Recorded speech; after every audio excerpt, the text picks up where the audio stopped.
Live from Cambridge, Massachusetts, it's theCUBE at the MIT Chief Data Officer and Information Quality Symposium.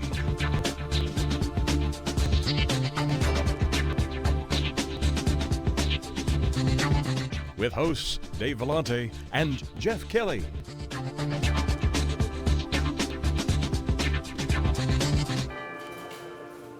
Welcome back to Cambridge, Massachusetts, everybody. I'm Dave Vellante and I'm with Jeff Kelly. This is SiliconANGLE's theCUBE. theCUBE is a live mobile studio. We go out to the events, we extract the signal from the noise, and we're here at the MIT Information Quality Symposium. It's a Chief Data Officer focus. James Meng is here. He's the Deputy Assistant Secretary of the US Navy, responsible for enterprise business solutions. Jim, welcome to theCUBE. Thanks so much for coming on. Oh, thank you, pleasure. It's indeed an honor here. Thank you. So, interesting title of Enterprise Business Solutions. You don't think about, the Navy and enterprise business, but talk about your role a little bit and what that all means. Yes, very much so. The Navy is a very large organization. We have 20 commands span across the globe, and we have lots of business systems that built over the history. The business has been run and primarily to meet the mission to deliver the warfighting effectiveness, whatever President's order gave us to deliver. On the business side, due to the large and the complexity of the type of operations that we span across, historically, each individual mission area has been left alone.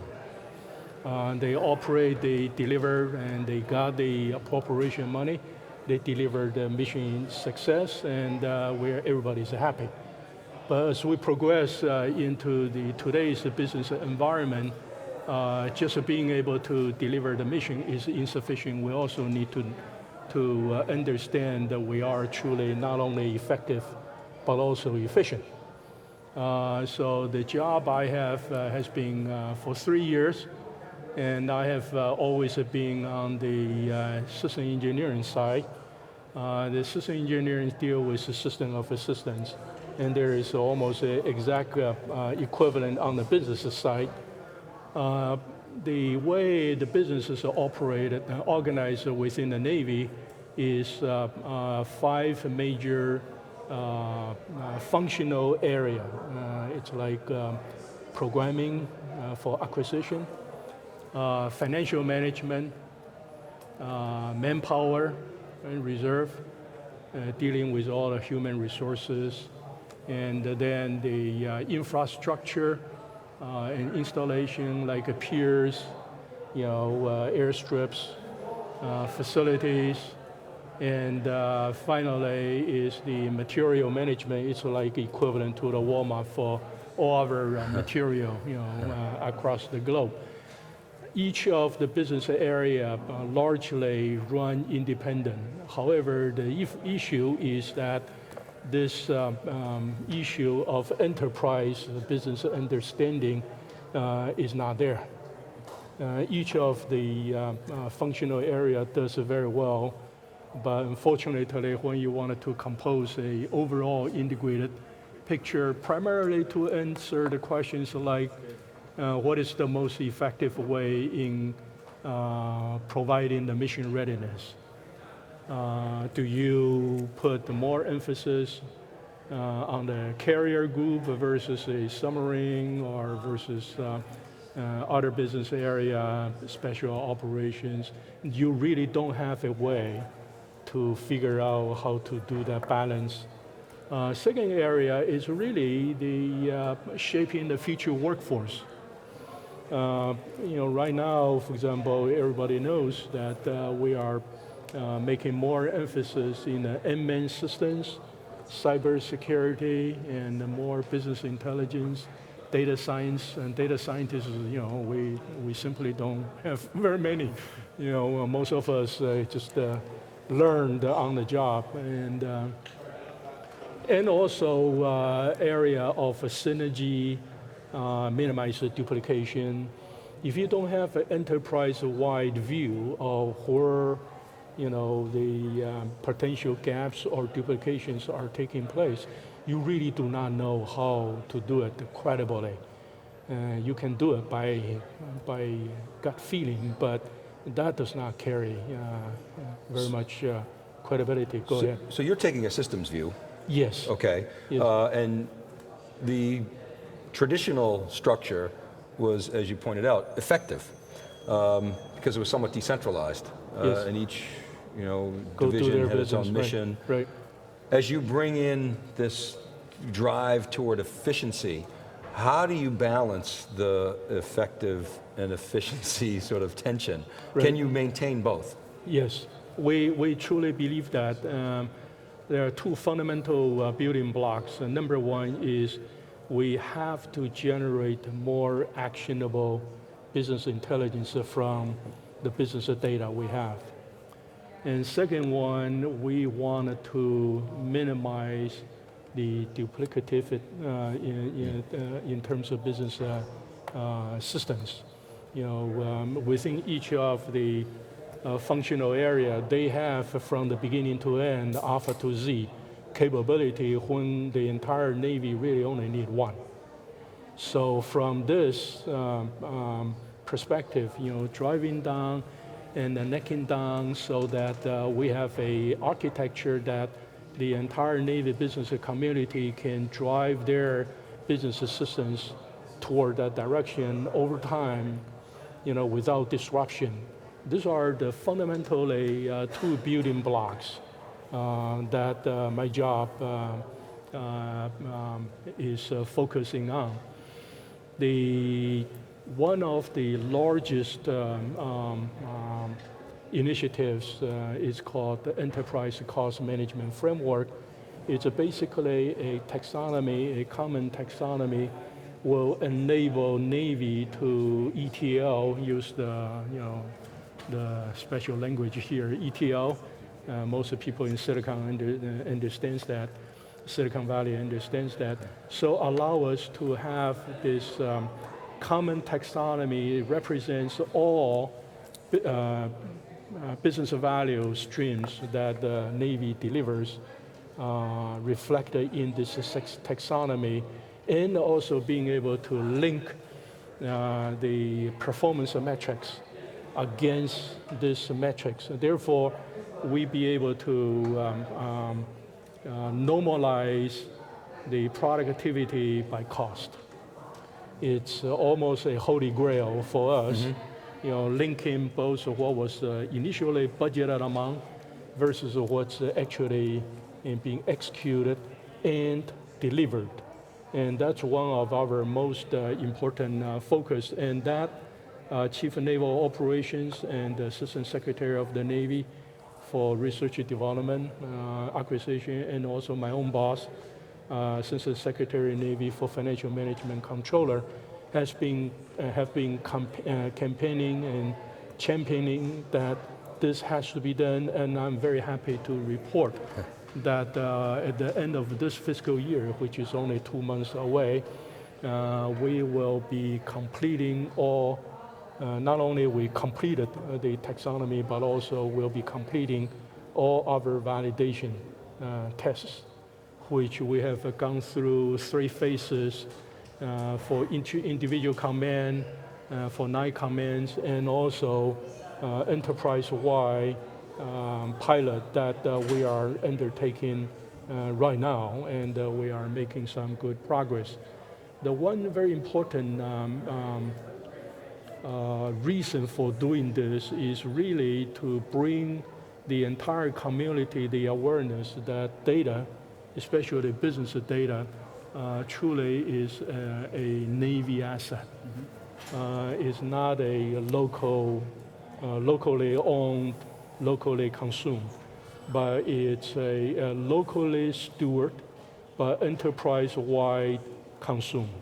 So we have to change the mindset from the data owner, 100%, to really you are part of the ecosystem of the enterprise that eventually supporting the decision-making quality business intelligence. And we are migrating in that direction. And we have been on this road, I'm not taking all the credit, has been on this road for close to 12 years. And the very first thing the Navy did was adopting the set of ERP, Enterprise Resources Planning system. Many of the people in the conference are very familiar with that. And that was like 12 years ago. And then over the past 7 years, we embarked in evolving the taxonomy for all the product and services as the first dimension, and also the function processes, all the touch labor are doing on day-to-day in order to transform our labor into a product eventually delivered for the war fighting. And the third dimension of this taxonomy is really the congressional budget taxonomy, which we all follow. It's dictated by OMB, and it's all the budget construct. That's an edict that you have to follow. Right. So I wonder if we can talk about sort of why you're here, and maybe talk about some other examples and lessons that you've learned, and you're doing it. Your superiors sort of set the direction, the tone. They get the organization sort of aligned to go forth with this initiative. You're part of the doer team, right? So why are you here, first of all? What's going on at this conference for you? And maybe talk about some of the lessons that you've learned. Absolutely. That, in fact, is the topic that I had a panel yesterday that all the way from White House Director of National Intelligence, Information Sharing Environment Program Manager's Office to Undersecretary of the Defense for ATL acquisition, test evaluation, logistics. They are our primary customer in terms of data intelligence. It's their questions we are answering. Right. We're not doing this for fun. We're delivering into ATL. Even though it's fun. Well, it comes with the fun. There's also a certain liability, but in any case, and also DOD at the Undersecretary of the Defense for the Comptroller, Chief Financial Officer, is pushing through a major initiative on cost data standardization. And we're very lucky because we have been doing this over the past 7 years. And we contribute and support the DOD initiative in there.